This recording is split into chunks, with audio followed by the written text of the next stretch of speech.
आ जाएंगे सभी साथी क्लास में। नमस्कार, जय हिंद। तो प्यारे मित्रों, कैसे हैं आप सभी लोग? आशा करता हूँ बहुत अच्छे होंगे। तो मेरी भी आशा आप लोगों से यही है कि आप लोगों की पढ़ाई सुचारू रूप से चल रही होगी और आप लोग तैयारी में अपनी मग्न होंगे और अपनी तैयारी में चार चांद लगा रहे होंगे, और जो भी ज़रूरत बचती है हम लोग आपकी वो पूरी कर देंगे। तो टेंशन नहीं लीजिएगा साथियों। आप लोग क्या करें, आप लोग जितने भी आपके साथी हैं उनको वीडियो शेयर करें जल्द से जल्द, क्योंकि उनका भी कुछ भला हो सके।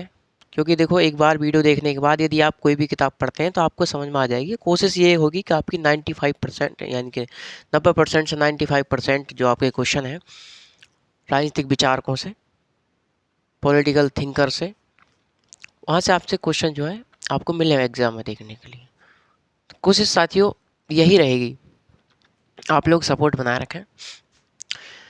देखिए, पिछले सेशन में हम लोग प्लेटो का न्याय सिद्धांत और प्लेटो का साम्यवादी सिद्धांत, इन दोनों पर चर्चा कर चुके हैं। जीवन परिचय पर भी चर्चा कर चुके हैं प्लेटो के। हम लोगों ने देखा था कि जो प्लेटो की जो पुस्तक थी, कौन सी, रिपब्लिक जो पुस्तक थी, रिपब्लिक पुस्तक में प्लेटो आदर्श राज्य की बात करता है, आदर्श राज्य बनाए जाने की बात करता है। यानी कि वह बात करता है कि ऐसा राजा हो जो निर्लिप्त बुद्धि का हो, जिसे सब कुछ ज्ञान हो, जो सब कुछ जानता हो। वह ऐसे शासक की कल्पना करता है, वह कल्पना करता है। लेकिन मैं आपको बताया कि वो अंतिम समय में जाते जाते क्या हुआ कि उसके विचारों में परिवर्तन आया, उसके विचारों में परिवर्तन आया। वह सोचने लगा कि जो मैं आदर्श राज्य की कल्पना कर रहा हूँ, जो मैं एक यूटोपियन स्टेट की बात कर रहा हूँ, वो तो क्या है, वो एक कल्पनाओं में है। उसे व्यवहार में लाना बहुत ही ज़्यादा मुश्किल है, उसे व्यवहार में लाना बहुत ही ज़्यादा मुश्किल है। तो साथियों, उसने अंतिम रूप से विचार जो अपने प्रस्तुत किए वो अपने स्टेटमेंट और लॉज में प्रस्तुत किए। उसकी जो दो पुस्तकें थी जो उसने अंतिम समय में लिखी थी, उन दोनों पुस्तकों में उसने अपने विचार जो है क्या किए, प्रस्तुत किए, व्यक्त किए। और उनमें, उन विचारों में क्या ना, हमें कहीं ना कहीं परिवर्तन देखने को मिलता है। जहाँ जो हमारी रिपब्लिक किताब रही, रिपब्लिक किताब में प्लेटो ने आदर्श राज्य की कल्पना की है, वहीं स्टेटमेंट और लॉज में क्या किया, इस पर कानून के राज्य की कल्पना की है। यानी कि कानून का राज्य होना चाहिए, कानून प्रिय राज्य होना चाहिए, ये बात करी गई है प्लेटो के द्वारा स्टेटमेंट और लॉज में। तो आज हम बात करेंगे प्लेटो के स्टेटमेंट और लॉज पर विचार। प्लेटो का स्टेटमेंट और लॉज पर विचार, उसकी जो दो अन्य पुस्तकें लिखी उसने अंतिम समय में, जिसमें उसके विचारों में परिवर्तन हमको देखने को मिला। स्टेटमेंट लिखिए, प्लेटो का, प्लेटो के स्टेटमेंट, स्टेट्समैन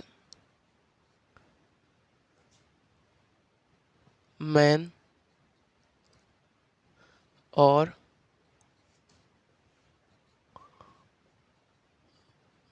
लॉज पर विचार, लॉज पर विचार। स्टेटमेंट और लॉज पर विचार व्यक्त करते हैं प्लेटो। प्लेटो ने स्टेटमेंट और लॉज पुस्तक में जो विचार प्रस्तुत किए, इसमें इन्होंने कानून प्रिय राज्य की कल्पना की। यानी कानून प्रिय राज्य होना चाहिए, कानून का राज्य होना चाहिए, यानी जो शासक हो वो कानून के अधीन हो। लेकिन इन्होंने द रिपब्लिक में क्या कहा, रिपब्लिक में इन्होंने कहा कि कानून के ऊपर राज्य है, जो शासक है हमारा, वो सबसे ऊपर है। यानी कानून के ऊपर शासक है, सबसे ऊपर शासक है। लेकिन इसमें स्टेटमेंट और लॉज में क्या कह रहे हैं, ये कानून का समर्थन कर रहे हैं और ये कह रहे हैं कि कानून से बढ़कर कुछ नहीं है, राजा जो हमारा शासक है उसको कानून का अधीन रहना चाहिए, ये बात कर रहे हैं इसमें। तो स्टेटमेंट जो पुस्तक है साथियों, स्टेटमेंट पुस्तक में प्लेटो ने राज्य का वर्गीकरण किया। किसका वर्गीकरण किया? राज्य का वर्गीकरण किया साथियों, राज्य का वर्गीकरण किया। राज्य का वर्गीकरण किस में किया? तो स्टेटमेंट पुस्तक में किया। और स्टेटमेंट में उसने राज्य का वर्गीकरण कैसे किया साथियों? एक तो उसने बताया कानून प्रिय राज्य, कानून प्रिय राज्य, कानून प्रिय राज्य, और दूसरा उसने बताया कानून विहीन राज्य। कानून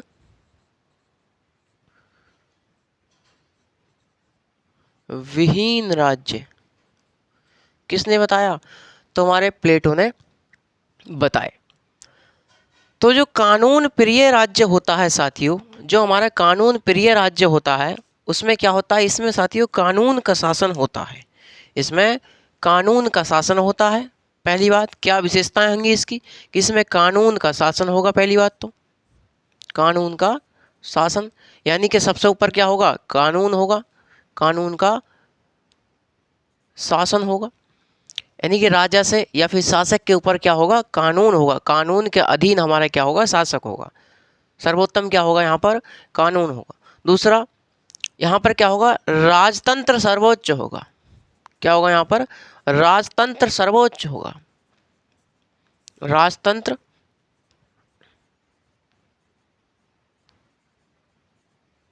सर्वोच्च होगा। और इन्होंने बताया कि यहाँ पर जो प्रजातंत्र है वो कैसा होगा? वो निकृष्ट होगा। जो प्रजातंत्र है, प्रजातंत्र जो हमारा प्रजातंत्र है वो कैसा होगा? वो निकृष्ट होगा। कैसा होगा? निकृष्ट होगा। प्रजातंत्र कैसा होगा? निकृष्ट होगा। किसने बताया? प्लेटो ने बताया। और वहीं कानून विहीन राज्य में इन्होंने क्या बताया? इन्होंने बताया कि यहाँ कानून का शासन नहीं होगा। यहाँ पर क्या होगा? यहाँ पर कानून का शासन नहीं होगा। कानून का शासन नहीं होगा। दूसरा इन्होंने बताया कि यहाँ पर क्या होगा? यहाँ पर लोकतंत्र सर्वश्रेष्ठ होगा। यहाँ पर लोकतंत्र, लोकतंत्र क्या होगा? सर्वश्रेष्ठ होगा।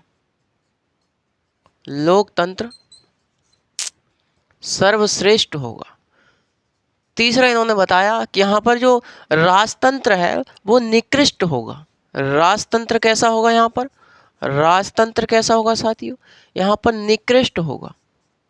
निकृष्ट कैसा होगा? राजतंत्र होगा। तो मैंने आपको बताया कि जो प्लेटो की जो स्टेटमेंट पुस्तक थी और जो लॉज पुस्तक थी, इनमें इन्होंने अपने अंतिम विचार प्रस्तुत किए। और जो स्टेटमेंट पुस्तक थी, स्टेटमेंट पुस्तक में इसने राज्य का वर्गीकरण किया। राज्य को दो भागों में बांटा। क्या कहा? पहला बताया इन्होंने कानून प्रिय राज्य, दूसरा बताया कानून विहीन राज्य। जो कानून प्रिय राज्य होता है उसमें साथियों कानून का शासन होता है। क्या होता है? कानून का शासन होता है। सर्वोच्च दृष्टि से देखा जाए तो कानून ही क्या है? सर्वोपरि होता है। राजा या शासक क्या होता है? कानून के अधीन होता है। और वहीं इन्होंने बताया कि राजतंत्र क्या होगा? यानी कि राजतंत्र कैसा होगा? यहाँ पर सर्वोच्च होगा। कहाँ पर? कानून प्रिय राज्य। और यहाँ पर प्रजातंत्र या लोकतंत्र कैसा होगा? तो साथियों यहाँ पर निकृष्ट होगा। कैसा होगा? निकृष्ट होगा। यहाँ पर क्या होगा? निकृष्ट होगा। ऐसा इन्होंने बताया अगला कि भैया कानून विहीन राज्य होगा। कानून विहीन राज्य में कानून का शासन नहीं होगा। कानून का शासन नहीं होगा, बल्कि साथियों यहाँ पर लोकतंत्र सर्वश्रेष्ठ होगा। क्या होगा? यहाँ पर लोकतंत्र सर्वश्रेष्ठ होगा। और इन्होंने बताया कि यहाँ पर राजतंत्र कैसा होगा? तो राजतंत्र यहाँ पर निकृष्ट होगा। कैसा होगा? राजतंत्र निकृष्ट होगा। समझ पा रहे हैं साथियों? प्लेटो ने देखा जाए तो अपने अंतिम रूप से अपने विचार जो प्रस्तुत किए वो लॉज पुस्तक में किए। किस में किए? लॉज पुस्तक में किए। क्योंकि जो बातें स्टेटमेंट पुस्तक में इन्होंने कही, जो बातें स्टेटमेंट पुस्तक में कही, जो विचार इन्होंने स्टेटमेंट पुस्तक में प्रस्तुत किए, वही विचारों को इन्होंने पूर्ण किया। पूर्ण कहाँ किया? इन्होंने पूर्ण जो किया वो लॉज पुस्तक में किया। कहाँ किया? लॉज पुस्तक में किया। यानी कि स्टेटमेंट में दिए गए विचारों को पूर्ण कहाँ पर किया? तो साथियों इन्होंने किया कहाँ पर? लॉज पुस्तक में। क्वेश्चन पूछा जाता है कि प्लेटो ने अपने अंतिम विचार किस पुस्तक में प्रस्तुत किए? तो साथियों लॉज नामक पुस्तक में प्लेटो ने अपने अंतिम विचार प्रस्तुत किए। किसने प्रस्तुत किए? अपने अंतिम विचार प्रस्तुत किए। किसमें? लॉज नामक पुस्तक में। आप सभी जानते हैं कि प्लेटो ने अंतिम समय में कैसा, यानी कि कानून प्रिय राज्य की क्या की उसने समर्थन किया, कानून के राज्य का समर्थन किया, उसने कानून के राज्य का समर्थन किया और कानून ही सर्वोपरि उसने बताया। उसने कहा, प्लेटो का कथन है साथियों, प्लेटो कहता है कि कानून विहीन व्यक्ति एवं सर्वाधिक भयानक पशु में कोई अंतर नहीं है। प्लेटो कहता है कि कानून विहीन व्यक्ति और सर्वाधिक भयानक पशु में कोई अंतर नहीं है। और प्लेटो कहते हैं कि लेकिन यदि कुशल शासक का उदय हो जाए तो व्यक्तियों को कानून के द्वारा शासित होने की कोई आवश्यकता नहीं है। कौन कहते हैं? तो साथियों प्लेटो कहते हैं। प्लेटो क्या कहते हैं? हमने बताया कि प्लेटो ने अपने अंतिम समय में क्या किया? प्लेटो ने अपने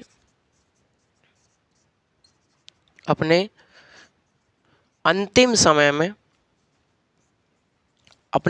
समय में कानून के राज्य का समर्थन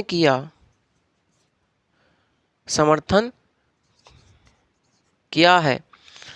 तो प्लेटो का कथन है, लिखिएगा, प्लेटो का कथन है कि राज्य विहीन व्यक्ति, क्या कथन है प्लेटो का? प्लेटो का कथन है साथियों। प्लेटो कहते हैं कि राज्य विहीन व्यक्ति, क्या कहते हैं प्लेटो? कि कानून से विहीन व्यक्ति जो है, जो कानून विहीन व्यक्ति एवं सर्वाधिक भयानक पशु में कोई अंतर नहीं है। कानून विहीन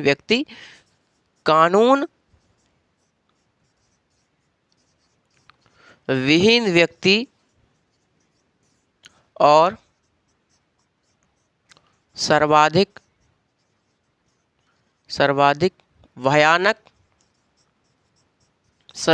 भयानक पशु में कोई अंतर नहीं है। लेकिन यदि एक कुशल शासक का उदय हो जाए,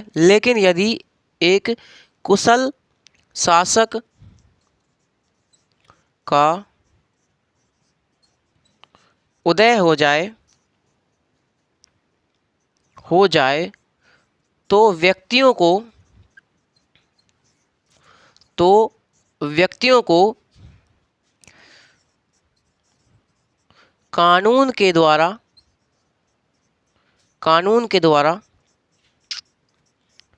शासित होने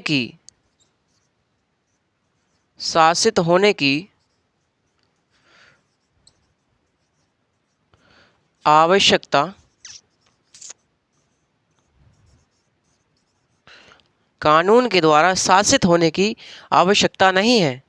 साथियों मैं जरा 1 मिनट इंक डाल लूं, जरा मैंने क्लास से पहले ध्यान नहीं दिया साथियों।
चलिए, तो साथी प्लेटो क्या कहते हैं, जब जैसे ही हमने देखा कि प्लेटो ने अपने अंतिम समय में कानून के राज्य का समर्थन किया, तो प्लेटो का कथन है कि कानून विहीन व्यक्ति और सर्वाधिक भयानक पशु में कोई अंतर नहीं है, लेकिन यदि एक कुशल शासक का उदय हो जाए तो व्यक्ति को कानून के द्वारा शासित होने की आवश्यकता नहीं है। कौन कह रहे हैं? प्लेटो कह रहे हैं। प्लेटो कह रहे हैं। प्लेटो के अनुसार, प्लेटो और भी कुछ कहते हैं, प्लेटो के अनुसार कोई भी कानून या आदेश ज्ञान से बड़ा नहीं है। कौन कहते हैं? प्लेटो। प्लेटो कहते हैं कि कोई भी कानून या आदेश ज्ञान से महान नहीं हो सकता। प्लेटो के अनुसार, प्लेटो के अनुसार, प्लेटो के अनुसार कोई भी कानून या आदेश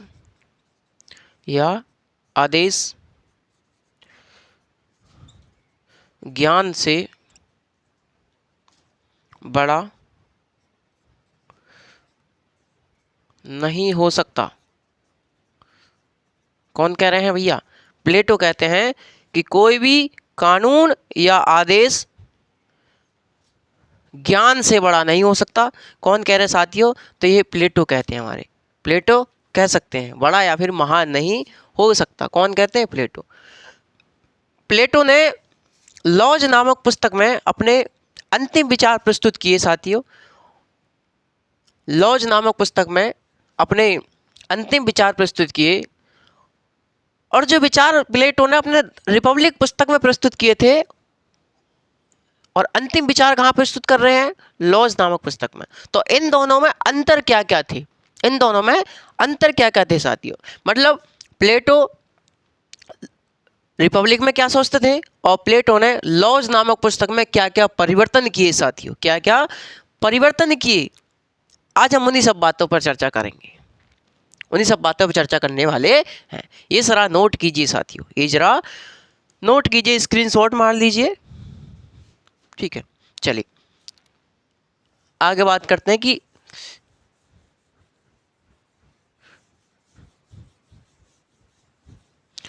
साथियों बने रहिएगा एफएम गोल्ड परिवार के साथ,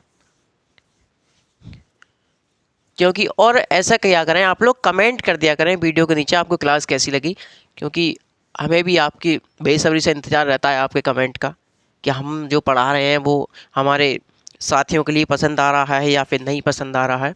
साथियों देखिए, आप लोगों की सपोर्ट है तभी हम लोग पढ़ा रहे हैं, या फिर आप लोगों की सपोर्ट के बिना कुछ भी नहीं है। ठीक है साथियों, चलिए देखते हैं हम लोग। प्लेटो ने लॉज नामक पुस्तक में निम्नलिखित परिवर्तन किए साथियों। प्लेटो ने लॉज नामक पुस्तक में निम्नलिखित परिवर्तन किए। प्लेटो ने लॉज नामक पुस्तक में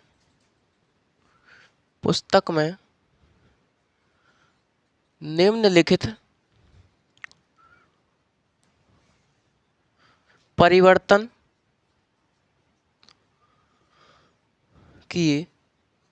निम्नलिखित परिवर्तन किए साथियों। क्या परिवर्तन किए साथियों? देखिए, सबसे पहले प्लेटो ने बताया, आप सभी जानते हैं कि जहां प्लेटो ने साथियों रिपब्लिक जो पुस्तक थी, उसकी रिपब्लिक पुस्तक में एक आदर्श राज्य की कल्पना की है। यानी कि वहां पर रिपब्लिक का आधार जो बताया है वो क्या बताया है? न्याय बताया है। क्या बताया है?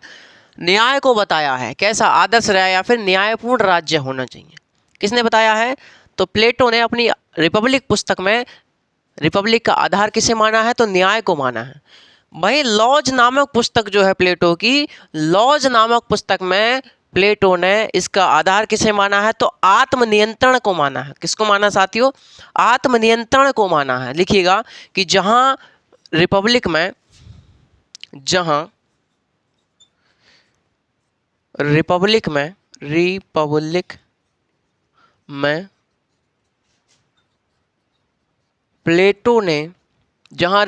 प्लेटो ने रिपब्लिक का आधार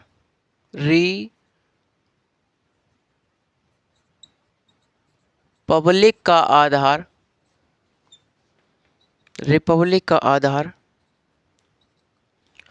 न्याय को माना, न्याय को माना। वहीं लॉज नामक पुस्तक में, वहीं लॉज में प्लेटो ने, वहीं लॉज में प्लेटो ने लॉज का आधार, लॉज का आधार आत्मनियंत्रण को माना। किसको माना? आत्मनियंत्रण को माना, आत्मनियंत्रण को माना, आत्मनियंत्रण को माना।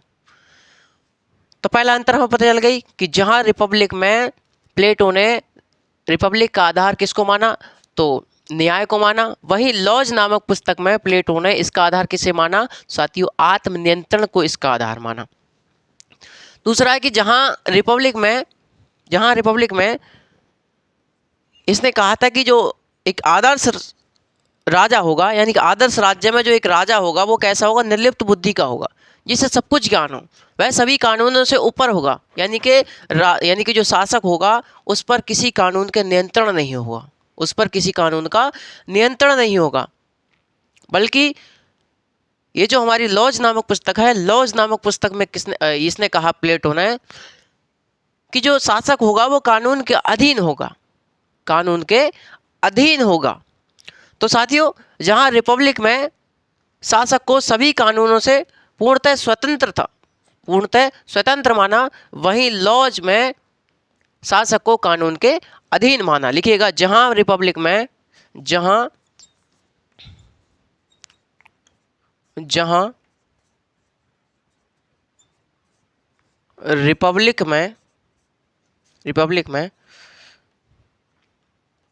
शासक को सभी कानूनों से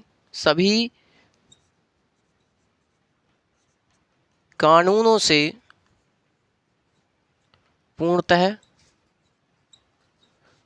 स्वतंत्र माना, वहीं लॉज में शासक को कानून के अधीन माना, कानून के अधीन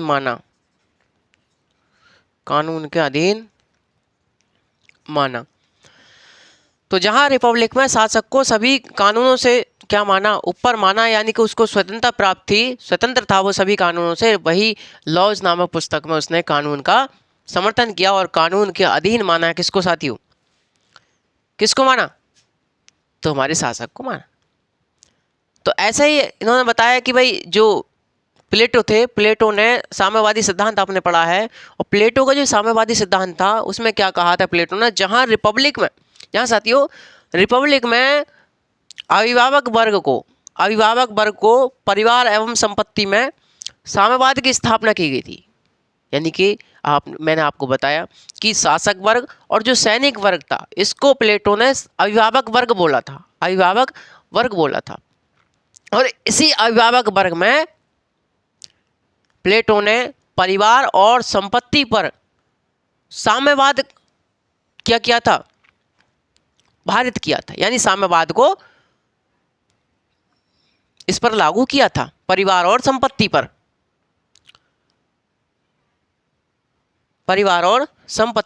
वहीं लॉज में अभिभावक वर्ग को परिवार एवं संपत्ति रखने की क्या दी गई? छूट प्रदान की गई। मैं आपसे कहना चाह रहा हूं साथियों कि जहां अभिभावक वर्ग जो था, शासक वर्ग और सैनिक वर्ग को हमने क्या बोला था? अभिभावक वर्ग बोला था एक प्रकार से। उस अभिभावक वर्ग में प्लेटो ने संपत्ति और परिवार में साम्यवाद लाने की बात की गई थी। उसके द्वारा साम्यवाद को लाने की बात करी, यानी कि सब कुछ सरकारी कर दो। किसमें? परिवार और संपत्ति के मामले में। ना तो किसी का कोई परिवार होगा, ना ही किसी की कोई निजी संपत्ति होगी। सब कुछ क्या होगा? सब कुछ सार्वजनिक होगा। और वहीं लॉज नामक पुस्तक में प्लेटो ने क्या कहा कि जो अभिभावक वर्ग है उसमें परिवार और संपत्ति रखने की क्या दी जाएगी? छूट दी जाएगी। मतलब किसी का निजी परिवार भी हो सकता है, निजी संपत्ति भी हो सकती है साथियों, हो सकती है। किस में कहा? तो लॉज नामक पुस्तक में कहा। तो लिखिएगा इसमें नंबर 3 कि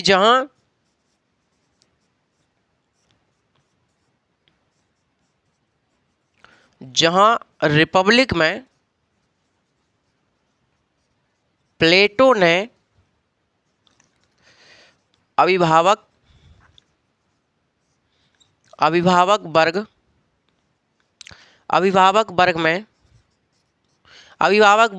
या फिर दोस्तों आपको ऐसे समझ में ना आया तो लिख लीजिए यहाँ पर शासक प्लस सैनिक वर्ग में साम्यवाद को स्थापित किया।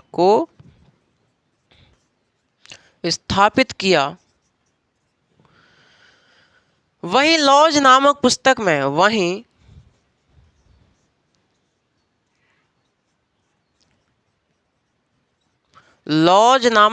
में अभिभावक वर्ग को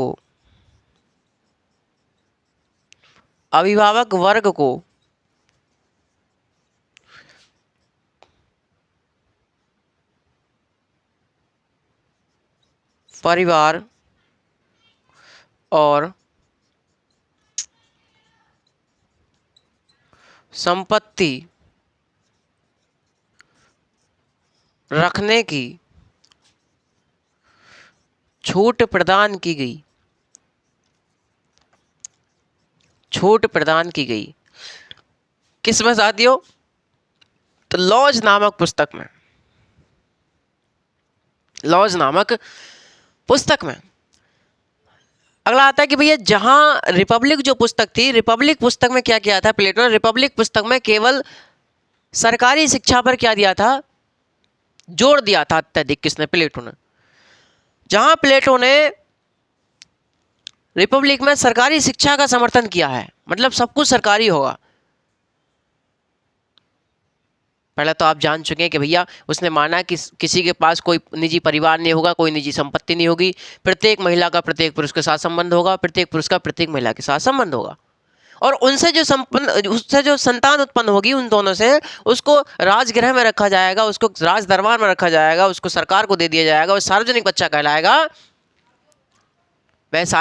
कहलाएगा, और उसकी जो शिक्षा दीक्षा है वो सब कुछ क्या करेगी? सरकार करेगी। तो मैं आपसे वही बात कहना चाह रहा हूं कि जहां रिपब्लिक में प्लेटो ने सरकारी शिक्षा का समर्थन किया है, वहीं प्लेटो ने लॉज नामक पुस्तक में अपनी क्या किया है? निजी शिक्षा पर भी ध्यान दिया है, सरकारी के साथ साथ। तो लिखिएगा साथ ही इसमें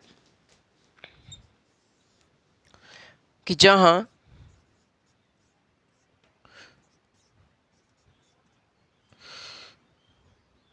रिपब्लिक नामक पुस्तक में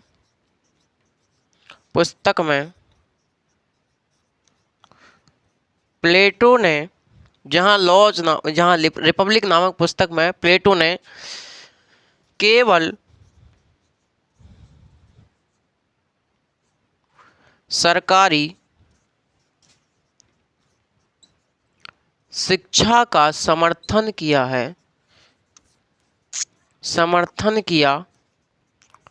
वहीं लॉज नामक पुस्तक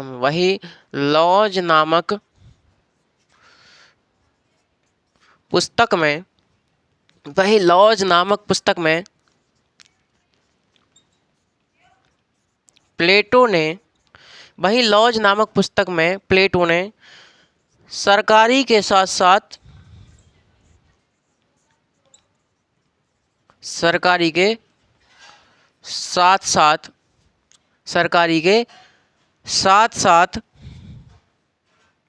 निजी शिक्षा पर भी ध्यान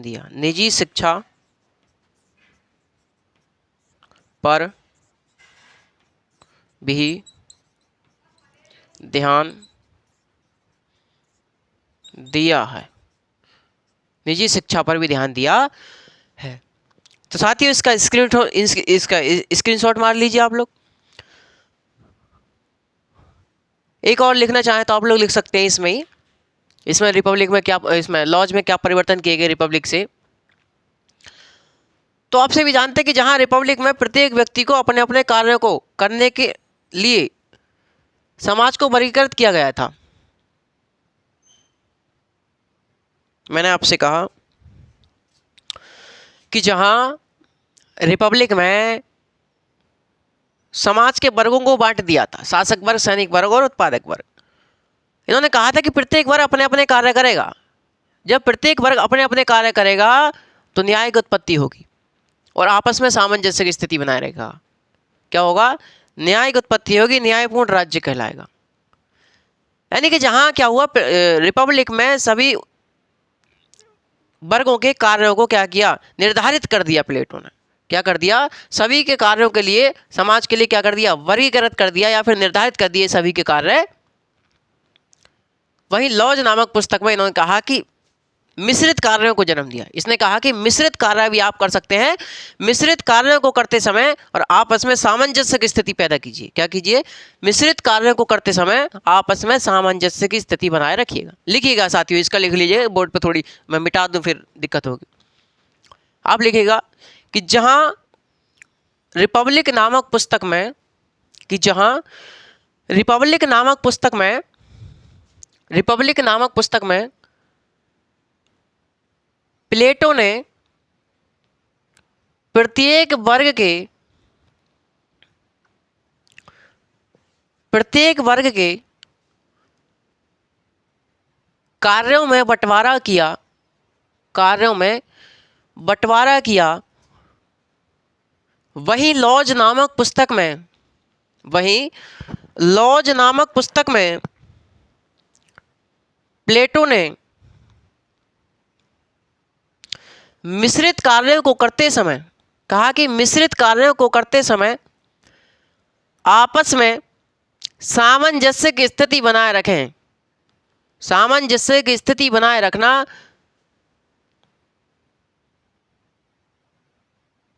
जरूरी है। क्या है? जरूरी है या फिर आवश्यक है, आवश्यक है। तो साथियों ये परिवर्तन हुए, मतलब समझ रहे हैं प्लेटो के बुद्धि पर कितना प्रभाव पड़ा कानून का, कि उसने मतलब जो रिपब्लिक में आधार था न्याय का, उसे सब कुछ बदल दिया साथियों। मतलब एक कानून प्रिय राज्य की क्या कर दी उसने, समर्थन दे दिया। और एक प्रकार से एक कानून राज्य, यानी कि कानून द्वारा शासित होगा कौन? शासक। ऐसी ऐसी बातों को उसने समर्थन किया। यानी कि एक कानून राज्य की, कानूनी राज्य की क्या कर दी उसने, समर्थन किया, कानूनी राज्य का साथियों। उसके बाद मैं आपको बता दूं कि ये जो प्लेटो था, प्लेटो के विचारों की आलोचनाएं भी हुई, प्लेटो के विचारों की आलोचनाएं भी हुई। क्योंकि प्लेटो तो चाहता था भैया, प्लेटो तो चाहता था कि एक दार्शनिक राजा बन जाए। तो प्लेटो के विचारों की आलोचनाएं भी हुई आगे चल करके।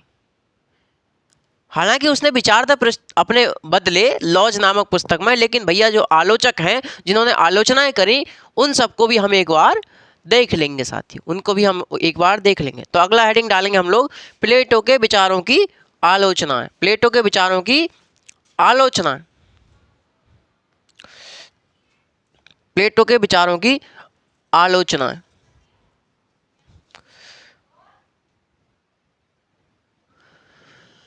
प्लेटो के विचारों की आलोचना। साथियों बने रहिए आप लोग केवल। प्लेटो के विचारों की आलोचना।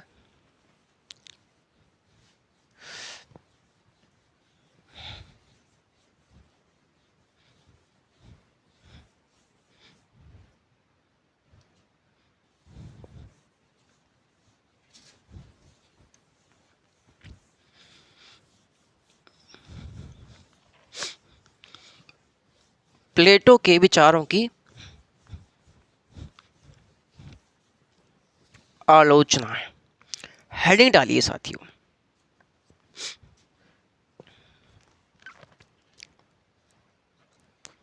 प्लेटो के विचारों की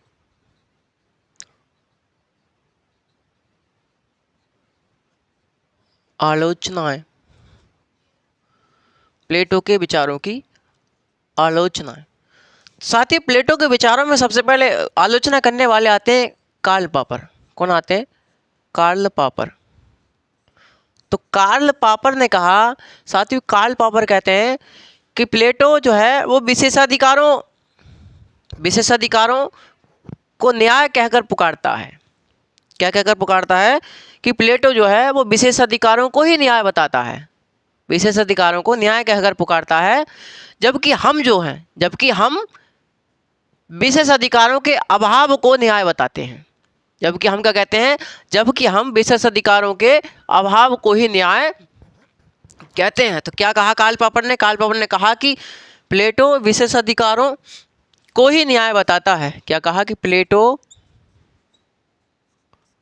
कार्ल पापर कहते हैं कि प्लेटो विशेषाधिकारों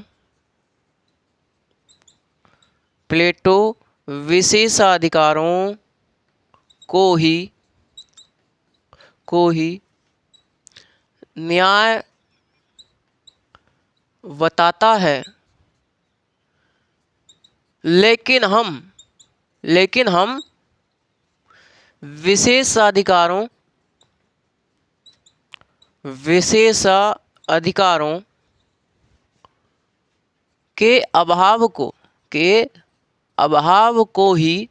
के अभाव को ही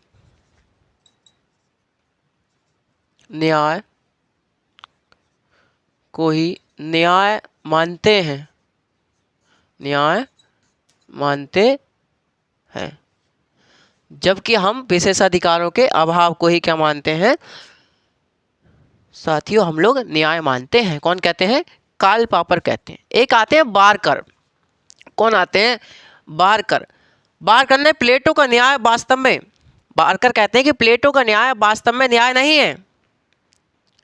प्लेटो का न्याय वास्तव में न्याय नहीं है, बल्कि लोगों को अपने कर्तव्यों को सीमित करने की क्या है?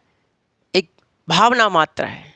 क्या है? एक भावना मात्र है। क्या कहते हैं बारकर? बारकर कहते हैं कि प्लेटो का न्याय वास्तव में न्याय नहीं है, वास्तव में न्याय नहीं है प्लेटो का न्याय, बल्कि ये तो लोगों को अपने कर्तव्यों को सीमित करने की क्या है? सीमित करने की या फिर रखने की एक भावना मात्र है। लिखिएगा साथियों, बारकर का कथन है। कौन कहते हैं?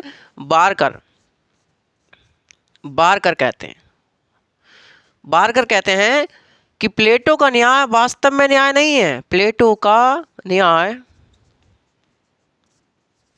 वास्तव में न्याय नहीं है, बल्कि ये तो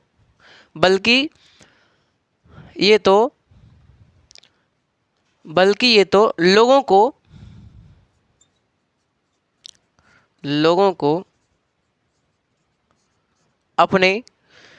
अपने कर्तव्यों को सीमित रखने की भावना, बल्कि ये तो लोगों को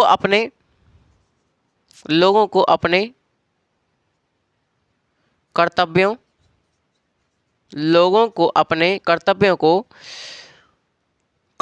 को सीमित रखने की भावना है। कर्तव्यों को सीमित रखने की भावना है। सीमित रखने की भावना है कि क्या है? भावना है। सीमित रखने की भावना है। कौन कहते साथियों? ये हमारे बारकर कहते हैं। कौन कहते हैं साथियों? ये हमारे बारकर कहते हैं। कौन कहते हैं? बारकर कहते हैं। साथियों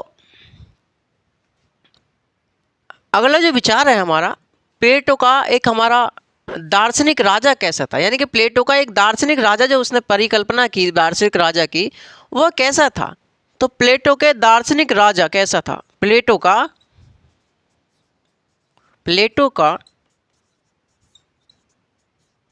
दार्शनिक राजा कैसा था साथियों? प्लेटो का दार्शनिक राजा कैसा था? तो आप सभी जानते हैं प्लेटो जो थे, प्लेटो ने अपने समस्त विचारों में शीर्ष पर किसको माना है? तो साथियों समस्त विचारों में शीर्ष पर आदर्श यानी कि दार्शनिक राजा को माना है। किसको माना है? दार्शनिक राजा को अपने समस्त विचारों में शीर्ष पर माना है साथियों। प्लेटो कहते हैं कि एक दार्शनिक राजा होना चाहिए। क्या होना चाहिए? एक दार्शनिक राजा होना चाहिए, जो कि क्या करेगा? जो राज्य में न्याय की स्थापना करेगा, जो राज्य में न्याय की स्थापना करेगा। कौन कहते हैं? प्लेटो कहते हैं। प्लेटो कहते हैं, प्लेटो ने अपने सभी विचारों में जो आदर्श राज्य है, जो उसका दार्शनिक राजा है, आदर्श राज्य में जो उसका दार्शनिक राजा होगा, वो उसने सर्वोच्च स्थान पर रखा है उसको। वो कहता है कि ये जो दार्शनिक राजा है हमारा, ये न्यायपूर्ण राज्य की स्थापना करेगा। यह न्यायपूर्ण राज्य की स्थापना करेगा जिससे सुकरात जैसे मनीषियों यानी सुकरात जैसे महान दार्शनिकों को पुनः विष का पान न करना पड़े, पुनः विष का पान न करना पड़े, पुनः विष का पान ना करना पड़े और उन्हें मृत्यु दंड ना मिले। ऐसे राज्य की कल्पना करता है कौन? प्लेटो। प्लेटो कहता है कि हम क्या करते हैं? हम किसी भी कार्य के लिए योग्य व्यक्ति की तलाश करते हैं। हम प्रत्येक कार्य के लिए योग्य व्यक्ति की तलाश करते हैं साथियों। हम प्रत्येक कार्य के लिए योग्य व्यक्ति की तलाश करते हैं। जैसे अगर हम जूता सिलवाने के लिए जाते हैं तो साथियों हम योग्य मोची की तलाश करते हैं, योग्य मोची की तलाश करते हैं। उसी प्रकार यदि हम मजदूर ढूंढने जाते हैं तो साथियों एक योग्य मजदूर की तलाश करते हैं। किसकी तलाश करते हैं? हम एक योग्य मजदूर की तलाश करते हैं। यदि हम बीमार हो जाते हैं तो हम एक अच्छा खासा डॉक्टर की तलाश करते हैं कि एक्सपीरियंस डॉक्टर कौन सा है, एक्सपीरियंस डॉक्टर कौन सा है हमारा। समझ पा रहे हैं साथियों आप लोग? तो उसी प्रकार से जब हमें शासन चलाना हो, जब हमें शासन चलाना हो साथियों, तो उस समय क्या करेंगे हम लोग? उस समय एक योग्य शासक की तलाश करते हैं। हम लोग एक उस समय योग्य शासक की तलाश करते हैं, योग्य शासक की तलाश करते हैं। तो प्लेटो कहते हैं कि मेरा जो दार्शनिक राजा है वह एक योग्य शासक होगा, वह एक योग्य शासक होगा। मैं इसकी कल्पना करता हूँ, मैं इसकी कल्पना करता हूँ, मैं इसकी कल्पना करता हूँ। केवल दोस्तों उन्होंने कल्पना ही करी, उन्होंने कल्पना ही करी आदर्श राज्य की। और ये जो आदर्श राज्य है ये व्यवहार रूप में कभी हो नहीं पाया, कभी हो नहीं पाया। वो कहते हैं कि ये जो राजा होगा ये न्यायपूर्ण राजा होगा। सभी व्यक्तियों के लिए क्या करेगा? ये सभी व्यक्तियों के लिए न्याय स्थापित करेगा, राज्य में न्याय स्थापित करेगा। ये सर्विस यानी कि ये कानून से भी ऊपर होगा, ये कानून से भी ऊपर होगा। कानून इस कानून का अधीन नहीं होगा ये, बल्कि ये सर्वोत्तम होगा, कानून से भी सर्वोच्च होगा। कानून तो इसकी जेब में होगा। कौन कह रहे हैं? प्लेटो कहते हैं। तो प्लेटो ने एक आदर्श राज्य की कल्पना की, एक न्यायपूर्ण राज्य की कल्पना थी, जो कि दोस्तों एक प्रकार से एक यूटोपियन विचार मान सकते हैं हम, जिसे हम यूटोपियन विचार मान सकते हैं। और आलोचकों ने प्लेटो के दार्शनिक राजा को क्या कहा? आलोचकों ने कहा कि ये तो सिर्फ ईश्वर ही संभव कर सकता है, कोई ईश्वर ही होगा जो ऐसा राज्य, प्लेटो भाई साहब जो तुम ऐसे राज्य की कल्पना कर रहे हो, कोई भाई साहब कोई ईश्वर ही होगा जो ऐसे शासक होगा, शासक बन पाएगा। कोई ईश्वर का रूप ही होगा जो ऐसा शासक बन पाएगा। कौन कहते हैं? प्लेटो के दार्शनिक राजा के जो आलोचक बने आगे चल करके वो कहते हैं। और उन्होंने प्लेटो के ये जो विचार था दार्शनिक राजा का, इस प्लेटो के विचार को उन्होंने एक यूटोपियन विचार कहा, यूटोपियन विचार कहा, जिसे हम व्यवहार में नहीं देख सकते। एक प्रकार से कल्पनाओं में ही है, भावनाओं में ही है, एक प्रकार से कल्पनाओं में है, भावनाओं में है। प्यारे साथी, वो जो है क्या, एक व्यवहार में हम उसे नहीं उतार सकते। तो आलोचकों ने प्लेटो का जो दार्शनिक राजा का विचार था उसे यूटोपियन विचार माना, एक काल्पनिक विचार माना साथियों। और प्लेटो के दार्शनिक राजा के आलोचकों में सबसे पहले नाम आता है साथियों हमारा, हम लोग देखते हैं कार्ल पॉपर। कार्ल पॉपर कहते हैं कि प्लेटो स्वयं एक दार्शनिक राजा है। प्लेटो कहते हैं कि प्लेटो स्वयं एक दार्शनिक राजा है और उसका रिपब्लिक ग्रंथ रिपब्लिक ग्रंथ दार्शनिक राजा बनाए जाने का दावा है। लिखिएगा कि प्लेटो स्वयं एक दार्शनिक है, प्लेटो स्वयं एक दार्शनिक है और रिपब्लिक दार्शनिक बनाए जाने का दावा है। प्लेटो कार्ल पापर कहते हैं। क्या कहते हैं कार्ल पापर? कार्ल पापर कहते हैं, यहां पर एक हेडिंग बनाइएगा कि प्लेटो के, साथ ही मैं इसे रफ कर दूं, जरा 1 मिनट रुकिए।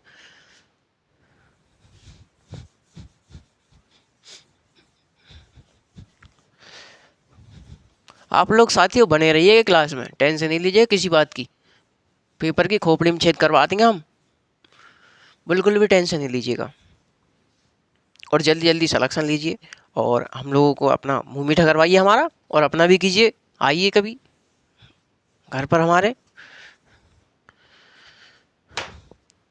प्लेटो के दार्शनिक राजा के विचारों की आलोचना है। यहाँ पर लिखिएगा प्लेटो के दार्शनिक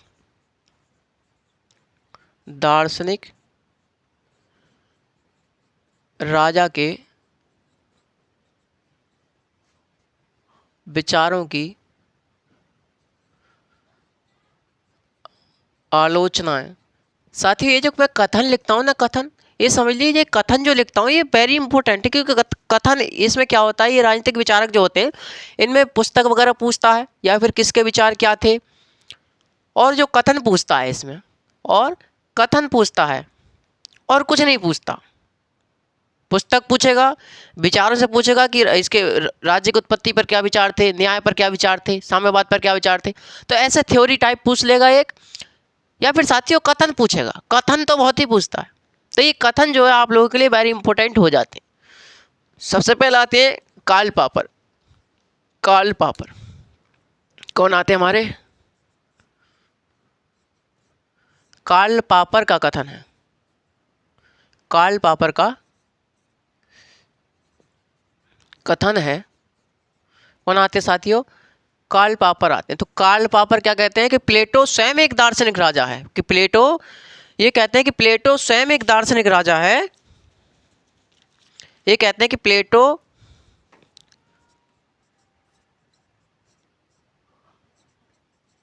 स्वयं एक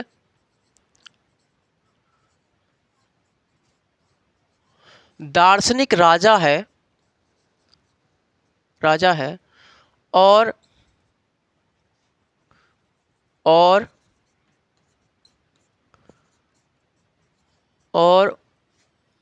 उसकी पुस्तक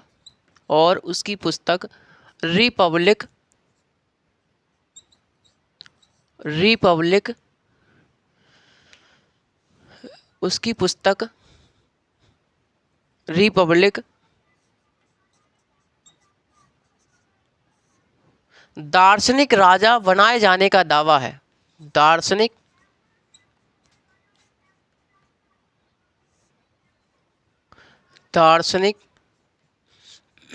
राजा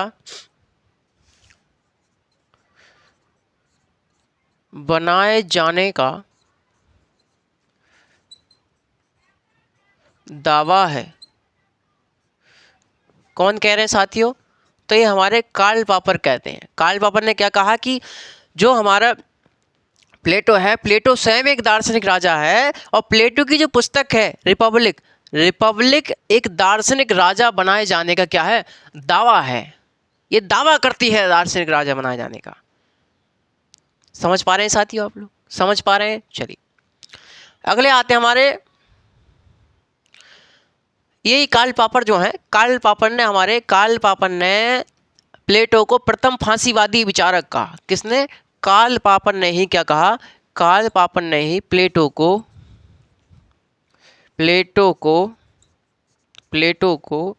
प्रथम फांसीवादी विचारक कहा। फांसीवादी विचारक कहा। किसने कहा? तो कार्ल पापर ने ही प्लेटो को फांसीवादी विचारक कहा। अगले आते हैं हमारे साथियों लॉर्ड ईस्टन। कौन आते हैं? लॉर्ड ईस्टन का कथन है। लॉर्ड ईस्टन कौन आते हैं? Lord Easton. Lord Easton. तो लॉर्ड ईस्टन का जो कथन है साथियों, लॉर्ड ईस्टन कहते हैं कि सत्ता लोगों को भ्रष्ट बनाती है। क्या बनाती है? सत्ता लोगों को भ्रष्ट बनाती है और अत्यधिक सत्ता और पूर्ण सत्ता या फिर अत्यधिक सत्ता लोगों को पूर्ण भ्रष्ट बनाती है। सत्ता लोगों को भ्रष्ट बनाती है और पूर्ण सत्ता लोगों को पूर्ण भ्रष्ट बनाती है। किसने कहा? साथियों लॉर्ड ईस्टन ने कहा। किसने कहा? लॉर्ड ईस्टन कहते हैं कि सत्ता लोगों को भ्रष्ट बनाती है, भ्रष्ट बनाती है तथा पूर्ण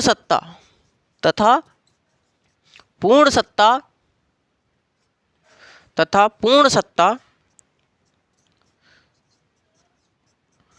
लोगों को पूर्ण भ्रष्ट बनाती है। पूर्ण भ्रष्ट बनाती है। तो लॉर्ड ईस्टन कहते हैं कि सत्ता लोगों को भ्रष्ट बनाती है और पूर्ण सत्ता लोगों को पूर्ण भ्रष्ट बनाती है। कौन कहते हैं साथियों? ये हमारे लॉर्ड ईस्टन कहते हैं। कौन कहते हैं मेरे साथियों? लॉर्ड ईस्टन कहते हैं। लॉर्ड ईस्टन कहते हैं। प्लेटो ने कहा अपने दार्शनिक राजा के विचार में ही, प्लेटो कहते हैं कि जब तक दार्शनिक राजा नहीं बन जाता, जब तक दार्शनिक राजा नहीं बन जाता, जब तक दार्शनिक राजा नहीं बन जाता और राजाओं एवं राजकुमारों में दर्शन की भावना नहीं आ जाती, दर्शन की भावना नहीं आ जाती,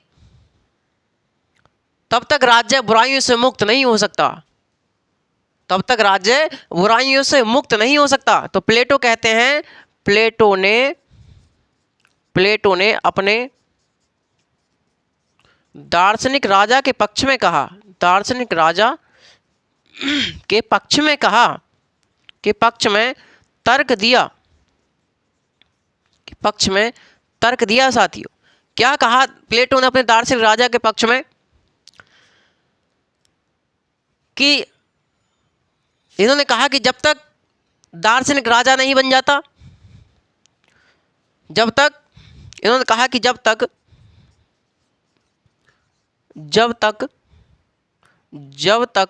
दार्शनिक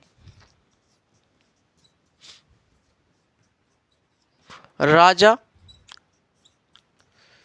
नहीं बन जाता, जब तक दार्शनिक राजा नहीं बन जाते और राजाओं एवं राजकुमारों में, राजाओं एवं राजकुमारों में, राजाओं एवं राजकुमारों में दर्शन की भावना नहीं आ जाती, दर्शन की भावना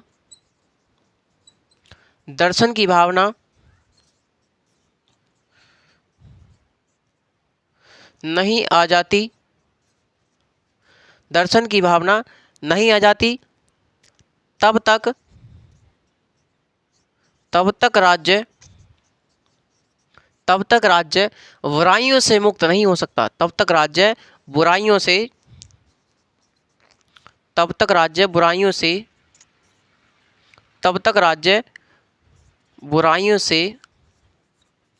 मुक्त नहीं हो सकता, मुक्त नहीं हो सकता। तो किसने कहा साथियों? ये हमारे, किसने कहा? तो ये प्लेटो ने कहा। तो साथियों आज की क्लास हम लोग वहीं एंड करते हैं। तो हमारा जो प्लेटो का चैप्टर है साथियों, ये भी इसी के साथ हमारा प्लेटो का चैप्टर भी समाप्त हो जाता है। ये भी हमारा इसी के साथ प्लेटो का चैप्टर भी समाप्त हो जाता है। और अगला चैप्टर आता है हमारा क्या? अरस्तु। प्लेटो के जो शिष्य थे वो कौन थे? अरस्तु। तो प्लेटो के शिष्य कौन बने? अरस्तु बने। अगला चैप्टर हमारा यही चलेगा कल से, यानी कि नेक्स्ट जो हमारा सेशन होगा वो प्लेटो के शिष्य जो थे अरस्तु, उन पर ही सेशन हमारा नेक्स्ट होगा साथियों। तो आज के सेशन में हम लोगों ने क्या बात करी? आज के सेशन में साथियों हम लोगों ने बात करी यानी कि स्टेटमेंट और लॉज जो पुस्तक थी उसमें जो उसने अंतिम विचार अपने प्रस्तुत करे, अंतिम रूप से जो विचार प्रस्तुत करे वो लॉज नामक पुस्तक में करे, लेकिन अंतिम समय में जो 2 पुस्तकें लिखी गई, स्टेटमैन और लॉज।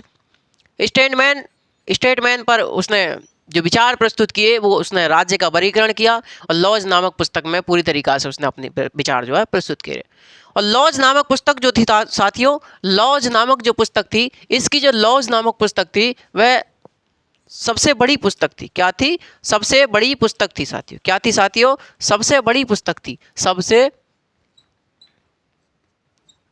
बड़ी पुस्तक थी किसकी? प्लेटो की। कौन सी थी? लॉज नामक पुस्तक। उसके बाद हम लोगों ने प्लेटो ने लॉज नामक पुस्तक में कौन कौन से विचार रखे, क्या परिवर्तन किया रिपब्लिक से लॉज तक आने में, क्योंकि हम जानते हैं कि उसमें जहाँ प्लेटो रिपब्लिक में दार्शनिक राजा की बात करता है, एक आइडियल स्टेट, ये यूटोपियन विचार था उसका, वहीं लॉज नामक पुस्तक में उसने कानून का समर्थन किया और कानूनी राज्य की क्या कर दी, उसने कल्पना करी, इन कानूनी राज्य का समर्थन उसने किया। तो लॉज नामक पुस्तक में क्या क्या परिवर्तन किए, उसके बाद उसकी आलोचनाएं भी हुई साथियों, है ना, आलोचनाएं भी हुई। इन सभी बातों पर हम लोगों ने चर्चा करी। उसके बाद साथियों हमने प्लेटो का दार्शनिक राजा देखा। प्लेटो को दार्शनिक राजा के विषय में हम लोगों ने प्लेटो के दार्शनिक राजा के विषय में पढ़ा। उसके बाद हम लोगों ने उसकी आलोचना देखी। तो कल हमारा जो नेक्स्ट टॉपिक होगा या फिर नेक्स्ट जो सेशन होगा वो हमारा होगा साथियों अरस्तु के ऊपर नेक्स्ट हमारा वीडियो बनेगी, या फिर नेक्स्ट हमारा जो सेशन होगा, नेक्स्ट क्लास हमारी अरस्तु के ऊपर होगी। चलिए साथियों, मस्त रहिए, जिंदाबाद रहिए, खाते रहिए, पीते रहिए, मस्त रहिए। तो आज के लिए यहीं विदा चाहते हैं हम लोग। बने रहिएगा हमारे परिवार के साथ, और कोशिश कीजिए कि अपना जो परिवार है, जब आप इस परिवार से जुड़े गए हैं तो आप लोग कोशिश कीजिए कि ज़्यादा से ज़्यादा वीडियो शेयर करें, और आप लोगों का समर्थन मिलेगा तो साथियों हम लोग भी अच्छे से अच्छा कंटेंट मैं आपको दे पाऊँगा, और मेरा परिवार आप लोगों के लिए बहुत कुछ करेगा। अभी आप लोग केवल सपोर्ट बना रखें। मैंने कह दिया कि ये जो राजनीतिक विचारक हैं मैं आपको फ्री ऑफ कॉस्ट पढ़ाऊँगा, चाहे आप TGT की तैयारी कर रहे हैं, चाहे आप PGT की तैयारी कर रहे हैं, चाहे आप UGC नेट की तैयारी कर रहे हैं साथियों। तो 90% 95% आप लोगों के लिए पेपर में क्वेश्चन यहाँ से देखने को मिलेंगे। तो साथियों चिंता मत करिएगा, पेपर की खोपड़ी में हम लोग छेद करा देंगे। नमस्कार, जय हिंद। इसी के साथ मैं अब विदा चाहता हूँ, क्योंकि साथियों मुझे ऑफलाइन क्लास में भी जाना है। तो मैं ऑफलाइन क्लास में भी पढ़ाता हूँ, लगभग 3 से 4 क्लास मेरी ऑफलाइन भी होती हैं साथियों। तो आप लोग बने रहिएगा, मस्त रहिए, जिंदाबाद रहिए। धन्यवाद, नमस्कार।